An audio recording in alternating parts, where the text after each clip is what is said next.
Fernando Catu Arconada, Elisa, que se preguntan si es mejor o peor negociar con el Verde que negociar en su momento con el PES, porque hay que también decirlo, la original coalición Juntos Haremos Historia era Partido Encuentro Social, lo que muchos criticamos porque era un partido conservador, y digo era porque creo que ya perdió otra vez el registro, el PT, aliado histórico de la izquierda, y Morena. Muchos dicen, ¿y qué tiene que se tenga que negociar con el Verde? Bueno, pues el Verde del Niño Verde y de muchos impresentables, Escobar y todos estos personajes, del propio exgobernador de Chiapas, el Güero Velasco. Pero bueno, esa es la pregunta del millón, de qué tan costosa saldrá la negociación con el Verde ahora que lo necesita Morena, el movimiento, para sacar adelante las reformas y lo que necesita la cuarta transformación de Andrés Manuel López Obrador, Elisa. Como tú bien lo dices, es la pregunta de los 64,000. No sabemos exactamente, pero no me gusta decirlo, pero creo que sí, esas negociaciones son costosas siempre. Con el Verde me imagino que va a ser más. Ojalá me equivoque. Ahora, pero no hay tampoco que, digamos, ser tan pesimistas. Hay que ser muy, digamos, cautos, eso sí, y tampoco, digamos, confiarnos. En ese sentido estoy de acuerdo con lo que ha dicho Catu antes de mí. O sea, no son malos resultados, pero tampoco son precisamente los mejores. Eh, yo creo que hay que un poco intentar alzar la mirada un poquito y tratar de ver el contexto un poquito más amplio. ¿A qué me refiero? Sin duda el tema de la Cámara va a ser importante. Las negociaciones van a ser nada fáciles y ojalá tengamos o se tenga en la 4T capacidad importante de maniobra política para quien dirija esas, quien presida, digamos, la bancada de Morena y demás, que tenga esta capacidad de negociación realmente importante sin que eso implique, digamos, la cesión de muchas cosas, ¿no? Ojalá. Pero ampliando un poco el panorama, yo creo que todavía, digamos, en los próximos 3 años, hay que esperar a ver las cartas que tiene el propio presidente. Y no tampoco quiero decir con esto que todo tampoco está centrado ahí. Es un conjunto de factores ahí los que van a, digamos, hacer viable o no en los próximos 3 años el futuro de la 4T. Pero en el caso del presidente, a mí sí me gustaría, digamos, resaltar el hecho de que, visto así, en términos del gobierno, no solamente los resultados propiamente electorales, sino un poco más ampliamente hablando, lo sucedido eh, nos habla de una capacidad muy grande que tuvo el presidente, que tuvo el gobierno, a pesar de un contexto inmediato pasado muy adverso, con una pandemia, con la crisis económica derivada de esto, ¿no? Digamos, con el desempleo generado de esto, con eventualmente las quejas también, la presión que hubo de parte de un sector importante de la población que también ha manifestado en estas elecciones su descontento con respecto a, digamos, la falta eventual de apoyos y demás, pero también incluso ampliando más la mirada, los primeros 2 años del gobierno de López Obrador con Trump como vecino, tampoco fue fácil, tuvimos una presión bastante importante y sin embargo en ese contexto, digamos, muy importante que López Obrador haya decidido no endeudarnos, no endeudarse para, digamos, paliar el tema de la pandemia. También tuvo sus, digamos, resultados negativos, pero eso yo creo que fue muy importante, aunado, digamos, a otros factores, digamos, o aciertos, como el tema, digamos, de la estabilidad macroeconómica y este repunte que aunque no es precisamente lo más rápido y lo más visible, pero sí la economía se va moviendo un poco más. Y bueno, también innegablemente el tema de las vacunas. Y algo que yo insisto mucho, que es que, por supuesto que todas estas campañas negras y descontento hicieron mella en las poblaciones urbanas, como también se mencionaba hace rato, digamos, en las ciudades las grandes ciudades no nos fue muy bien, pero yo creo que a pesar de todo este contexto, el apoyo hacia abajo, el apoyo popular, se mantiene de manera importante a nivel nacional, con sus diferencias, no digo que no, pero entonces en este sentido al presidente se le abre un campo importante porque si tiene posibilidad, que yo espero que la tenga, de consolidar ciertos proyectos como el aeropuerto, como el Tren Maya, como la refinería y todo esto, entre otras cosas, va a poder, digamos, sortear mejor el futuro inmediato de la 4T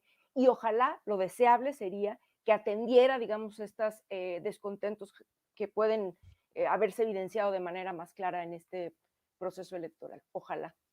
Así es. Y tú que eres de Guerrero, por ejemplo, Omar García, a lo mejor eh, coincides con tu servidor. Creo que también los resultados del proceso electoral histórico de ayer le pueden dar la pauta a Morena para ver más allá de la Ciudad de México. Porque las grandes victorias de ayer están en los estados. Ganan, o parece todo indica que van a ganar 11 de las 15, por lo menos 11 de las 15 gubernaturas en disputa. Por ejemplo, yo hablo de Sonora porque soy de Sonora. En el caso de Sonora, donde siempre ha gobernado el PRI, en donde está gobernando el PRI, Morena le arrebataría la gubernatura, solo como ejemplo. Yo creo que también es pues salirnos de ese centralismo y pues de ese, a ver si no se enojan algunos, ese amor ciego por la Ciudad de México, por la capital. Sí es importante, claro que es importante, pero también hay mucho que rescatar al interior del país, en los estados, salvo que tú me digas otra cosa, Omar. No, al contrario, yo creo que ahí está pues la carnita, ¿no? De todo este proceso, porque es ahí donde se están pues asentando o donde se están traduciendo todas las políticas públicas actuales del gobierno federal, del gobierno de la 4T. Es ahí donde está la gente que trabaja todos los días de sol a sol, que pues les suda para que nosotros en las ciudades o quienes están en las ciudades tengan que comer todos los días, de donde tienen que llegar todos los productos acá en la central de abastos. Entonces, pues es ahí donde no se ha puesto tanta atención y es ahí también donde, por cierto, ha estado el mayor descontento y a pesar de eso la gente está respaldando el proceso de transformación. Esto te lo digo porque en las giras por la consulta popular, tanto Ariadna, Lina y otros compañeros y compañeras hemos visto eso, pues nos han reclamado mucho acerca de designaciones que nada, y aún así dicen, pues no lo vamos a hacer ni por Mario, ni por Citlali, ni por el partido actual, lo vamos a hacer por una transformación que está en curso, y yo pienso que ahí es donde vamos a tener que poner mucha atención, porque si no rescatamos ese espíritu latente todavía de la gente que cree en esta cuarta transformación o en otro tipo de vías hacia el cambio, pues entonces estamos centrando nuestra atención solo en la Ciudad de México y vamos a estar rasgándonos las vestiduras solo porque hoy la Ciudad de México está dividida en dos. Precisamente la jefa de gobierno de la Ciudad de México, Claudia Sheinbaum, se posicionó sobre estos resultados adversos para Morena, para la coalición Juntos Hacemos Historia en la capital mexicana. Va a ser difícil para Claudia Sheinbaum gobernar con la oposición encima. Esto es lo que dijo en conferencia de prensa esta tarde la jefa de gobierno de la Ciudad de México, Claudia Sheinbaum. Si lo tenemos listo, César, suéltelo, por favor. Lo mencioné desde mi punto de vista, en los últimos meses ha habido una campaña muy fuerte de desprestigio al movimiento que representamos y esta campaña pues ha tenido eco en algunos sectores de la ciudadanía. Yo estoy convencida que el movimiento que representamos es lo mejor para nuestro país y lo mejor para nuestra ciudad. Hay una gran aceptación de muchas de las acciones que hemos hecho en la Ciudad de México. Quiero decir también que no va a regresar la corrupción a la ciudad, eso no lo vamos a permitir, no puede regresar la corrupción a la ciudad. Y que vamos a seguir trabajando con la ciudadanía, vamos a trabajar con todos y con todas, pero siempre cuidando que haya honestidad en el ejercicio de los encargos públicos. Es lo que dice Claudia Sheinbaum. Alina, pues no está equivocada Claudia Sheinbaum. Con el dinero de los empresarios, los X González, Gustavo de Hoyos, pues tienen de alguna manera también controlado un gran sector de las plumas, de las voces, de los rostros de los medios de comunicación, y sí se ha logrado percibir una campaña de desprestigio y bueno, es tan difícil digerir lo de la Ciudad de México que hasta Gabriel Cuadri le ganó la elección a Pablo Gómez, el histórico Pablo Gómez. Margarita Zavala ganó su elección. Ah, carambas. Pues una de dos, o funcionó un voto de castigo de la clase media, de la gente de la Ciudad de México, o de plano funcionaron las estrategias de guerra sucia. Pues yo creo que, insisto, ¿no? Hay que hacerlo con vistoría y con suma responsabilidad, con sumo cuidado, todo este balance que todavía estamos tratando de descifrar qué fue lo que pasó en una ciudad que el ser y nombrarse progresista, pues no solamente fue una cuestión de las urnas, el que llegara en su momento el PRD al gobierno de esta ciudad costó cientos de muertes, persecución política, es decir, esto no cambió simplemente a través de voluntad popular ni de plena conciencia de un día a otro. Es fuerte esta pérdida, ¿no? De la ciudad, yo lo decía un poco de broma y no me imagino la Cuauhtémoc ahora gobernada por el PAN, pero más o menos Mancera se esmeró en hacernos sentir un poco así con tanta represión durante su gestión en la Ciudad de México, en el corazón de la capital, ¿no? Yo creo que fue de las veces que los periodistas o activistas recibimos más gases lacrimógenos dentro de esta ciudad y que recientemente, no estoy diciendo históricamente, pero también hay que pensar en que estas estrategias han venido denunciando y que no hay que minimizarlas, ¿no? Yo hoy me ponía a platicar con algunos compañeros, compañeras sobre esto de cómo nos replanteamos el término de la derecha moralmente derrotada.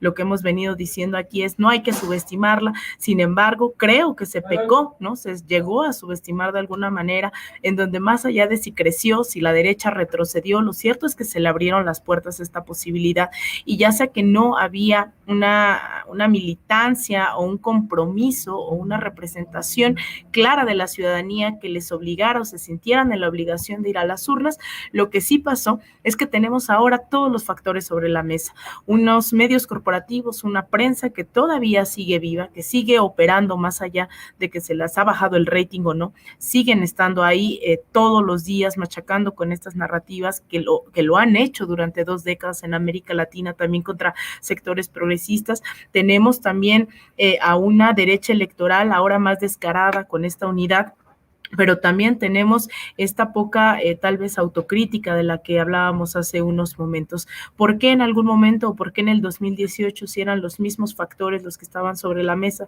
Morena logró abrirse paso, pues porque logró canalizarse de alguna manera este descontento popular. Sin embargo, al parecer no se institucionalizó, no se fortaleció o se hizo caso omiso de las cuestiones de raíz, ¿no? O sea, no se fue al fondo y entonces se creyó que solo a través de la urna se iba a lograr la transformación de este país.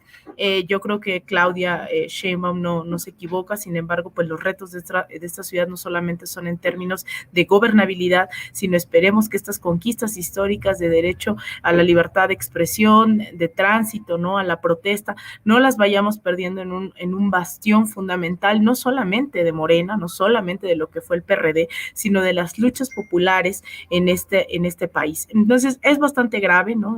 Digerir esta victoria, esta ruptura que hoy hacen muchas bromas, ¿no? Al respecto de la Ciudad de México, del este, del oeste, como si estuviéramos hablando de la Guerra Fría.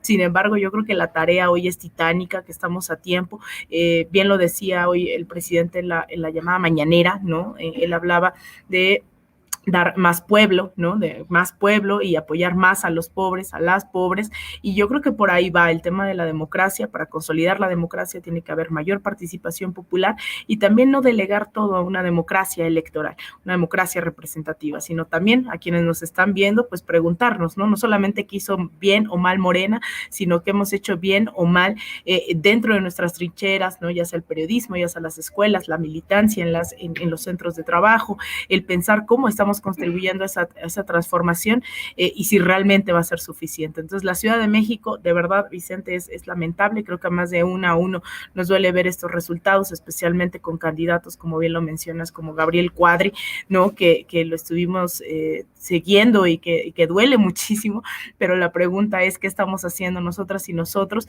para consolidar un movimiento popular, ¿no? Tampoco caer en la culpa de si voté bien o voté mal, sino por qué no somos millones tratando de transformar lo que pasa en nuestra alcaldía, en nuestra ciudad, en nuestro estado y en nuestro país, ¿no? Yo creo que ahí están ya todos los factores mucho más visibles que en otro momento. De esta campaña de la que habla Claudia Sheinbaum, Cato Arconada, también habló el presidente Andrés Manuel López Obrador, sobre quien creo que dejaron el gran peso. Si la cosa no fue más complicada en la Ciudad de México es porque de alguna manera, pues la mañanera ha hecho contrapeso, el presidente ha hecho contrapeso marcando la agenda y bueno, pues haciendo lo que creo que le corresponde al interior del partido. ¿O tú qué piensas? Es bien complejo, ¿no?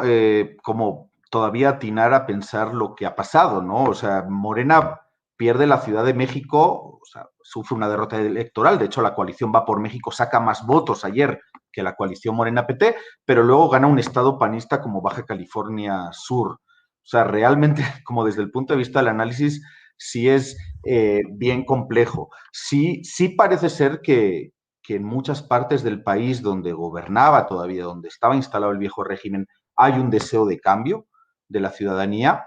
Y al revés, y aquí una ciudadanía que siempre fue progresista, la ciudad en la que gobernó ya Andrés Manuel López Obrador, la que gobernó Marcelo Ebrard, resulta que esas clases medias urbanas, que obviamente están muy influenciadas por los medios, no están tan politizadas o están politizadas por los medios de comunicación, las redes sociales, etcétera, de alguna manera parece que le dan la espalda a Claudia Sheinbaum. No estoy de acuerdo en echarle toda la culpa a los medios de comunicación, porque si bien es cierto lo que hacen, también es cierto que con esas mismas condiciones se ganó en 2018. No solo se ganó, se arrasó en 2018, no solo en el país, sino en la ciudad. Morena ganó 11 de las 16 alcaldías que actualmente estaba gobernando. Entonces, yo creo que hay más cosas. Yo creo que sí hay un castigo a la mala gestión en algunas determinadas alcaldías. Es complejo, supongo que el tema del metro y de la línea 12 de alguna manera ha influido, pero casualmente no en la gente que utiliza la línea 12. Ahí está Morena ganando en Tláhuac y ganando en Iztapalapa, sino al parecer que cuanto más te alejas de la línea 12 y de las colonias más populares, parece que más les importa la línea 12, ¿no? Entonces, tampoco creo que el tema del metro haya sido determinante, pero sí es probablemente un factor en donde las clases medias canalizan su descontento. Y yo creo que al final está sucediendo una realidad, y sí, con ese famoso mapa del muro de Berlín, de la ciudad partida en dos, que obviamente es un tema de clase, yo creo que por ahí sí podemos atisbar algunos elementos también para pensar el país y los tiempos que vienen. Es claro que en esa famosa base de la pirámide, que dirían algunas, entre las y los de abajo, entre los sectores populares, las mayorías sociales, yo creo que va creciendo la adhesión a la cuarta transformación, gente que ve un cambio o ve cambios en su quehacer diario, esa gente que decía Omar, los que se levantan a trabajar, los sectores populares que son los que han apoyado masivamente en Guerrero, ¿no? En este caso a Evelyn Salgado ante la barbaridad que hicieron, ¿no? Con la candidatura de Félix Salgado, más allá de otras consideraciones. Esa gente, las y los de abajo, son los que de alguna manera siguen apoyando. Y es más, probablemente el apoyo se está incrementando y se va a seguir incrementando. A mí me ha tocado verlo quizás un poco más en el sureste, ¿no? En la medida en que se reciben programas sociales, Sembrando Vida y demás, la gente incrementa su apoyo. Pero es claro también que se está perdiendo el apoyo de las clases medias. Entonces, la duda sería, de aquí a 2024, el aumento en la base, en los sectores populares, va a compensar la disminución del apoyo entre las clases medias. A mí me gustaría que así fuera, pero tengo dudas. Tengo dudas porque en la medida en que el presupuesto no se aumente, en que no va a haber una reforma fiscal y demás, el dinero que se tiene es el mismo y yo creo que va a haber muchos sectores de la clase media que no van a ver mejorar sus condiciones de vida, que no van a ver cambios sustanciales, significativos, y de alguna manera, si no se hacen políticas dirigidas hacia esas clases medias, se va a ir perdiendo el apoyo por parte o hacia la 4T. Fíjate que